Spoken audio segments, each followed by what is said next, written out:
Olwaliro ababaka ba pulezidenti oba ba RDC nga bali wamu n'abakola ku by'obukeesi ku disitulikiti oba ba DISO okuva mu bitundu ebimu ebikola obugwanjuba bwa Uganda basinkanye mu musomo okugendereddwamu okubabangula mu nkola y'emirimu. Bino bibadde mu kibuga Mbarara. Minisita w'ensonga z'obwa pulezidenti Milly Babalanda yagguddewo olusirika luno.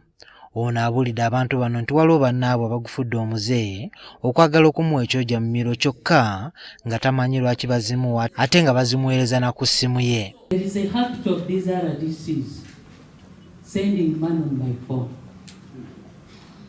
on mobile phone account. Why do you send me money? And for what? I am your supervisor. Do you want to compromise me? Babalanda agamba nti waliwo ne RDC ng'ensonga ze yazitwala ku poliisi oluvannyuma lw'okumuweereza obukadde 2.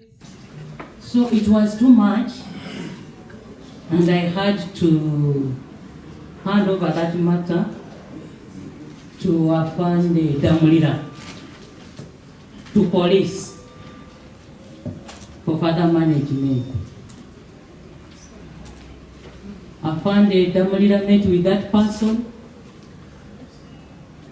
And that person said, you know, Honorable Minister is my friend.